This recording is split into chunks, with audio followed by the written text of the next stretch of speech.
السلام علیکم. عابد شال حاضر ہے ادارہ اردو کے سلسلے ایک سوال کے ساتھ اختر عثمان صاحب کی خدمت میں. بہت عثمان کارنر پر میں موجود ہوں.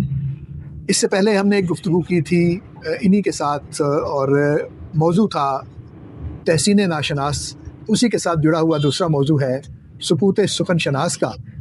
تو جناب اختر عثمان صاحب سے پوچھتے ہیں کہ سکوت سخن شناس میں یہ جو سخن شناس کہا گیا ہے اس سے مراد کون ہے سر؟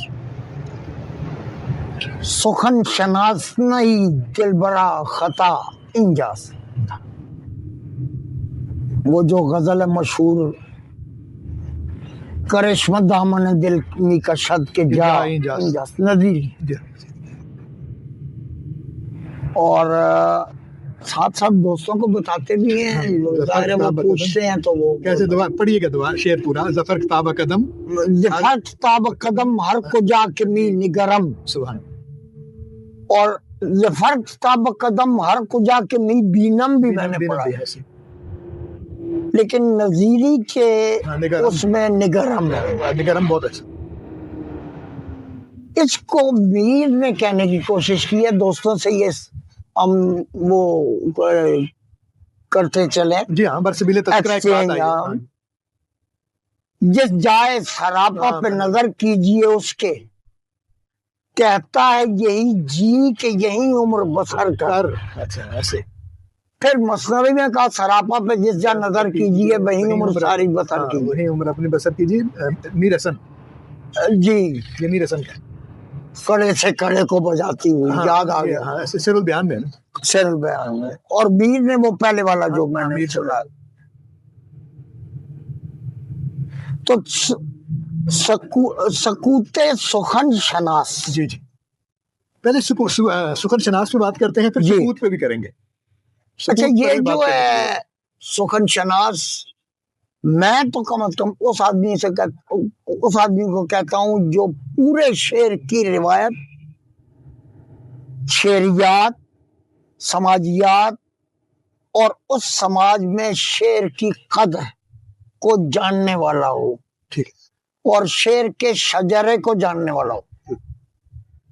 مثلا کل یہ بہت اونچا نہیں ہو گیا میں آپ میرے خیال میں یہ ہے، کل میرے ساتھ بیٹھے ہوئے تھے عبدالرحمان بوٹی، تو ہم نے ان سے پوچھا کہ یہ لہریے، یہ تانے، یہ پلٹے، یہ بہلاوے، یہ گت، یہ تال، یہ لے، اس کو انگریزی میں کیا کہتے ہیں؟ ٹھیک. موسیقی کی جو اصطلاحات ہیں ہمارے پاس، گمک ہے، تو اس کو کیا کہتے ہیں انگریزی میں؟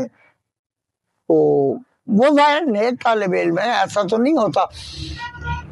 مطلب 11 عرب میں سے 4 باتیں مجھے پتہ ہے،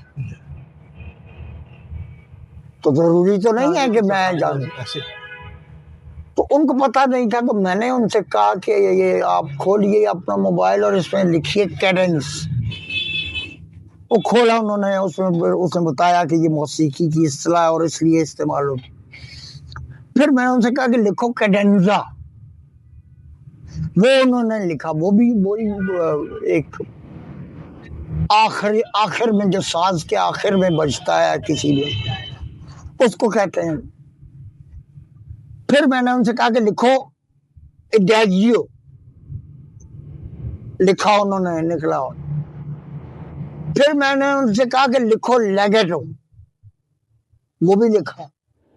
یہ سارے کیڈنس، کیڈنزا، ایڈیجیو، لیگیٹو، یہ موسیقی کی انگریزی اصطلاحات ہیں جو واضح طور پر اپنی صوتیات سے بتا رہی ہیں کہ یہ گریک ہے. اچھا، جو اس سے لاطینی میں آئی، لاطینی سے انگریزی میں آ گئی. تو ایک وہ کنرس افسانہ غلام عباس، تو ہمارے دوست عامر کاظمی صاحب کہتے ہیں کہ ایک کان چھین ہوتا تھا، ایک کان چھین ہوتا ہے. اچھا ٹھیک ہے. جس کو کنرس غلام عباس نے کہا. تو جو شعر کو اس قدر جانتا ہو مطلب وہ ابتدائی ذوق کم از کم اس کا سننے والے کی حیثیت وہ سخن شناس ہے. اچھا جہاں تک اس کے سکوت کی بات ہے، اس کی دو صورتیں ہیں. حاسد ایک، اور دوسرا وہ خسیس شخص جو یگانہ کی طرح داد دے تو داد دیتے تھے رک جائے، یعنی آدھی دے اور آدھی بچا لیا، اور ایسے اس حصے میں طرح دے کہ جیسے کوئی اس نے مطلب. جبکہ ہم اس روایت کے لوگ ہیں کہ میر نے جب یہ شعر دوبارہ پڑھوایا، پہلے تو پوچھا کہ یہ کس نے کہا، گویا وہ کہیں اپنے معاملات میں گم تھے. جی تو مشاعرے میں جب یہ شعر سنا، یہاں لال فسون ساز نے باتوں میں لگایا، دے پیچ ادھر زلف اڑا لے گئی دل کو. دل ایسے بس تو جی تو میر صاحب نے کہا بھائی یہ کس نے پڑھا، تو وہ بتایا گیا، تو انہوں نے کہا کہ سکھو کہ پھر پڑھیں. تو مصطفی نے کہا کہ میں اپنی دیوان میں لکھوں گا کہ یہ شعر میر صاحب نے مجھ سے دوسری بار پڑھا. کیا بات، ہم اس روایت کے لوگ ہیں. بڑا دل ہے نا.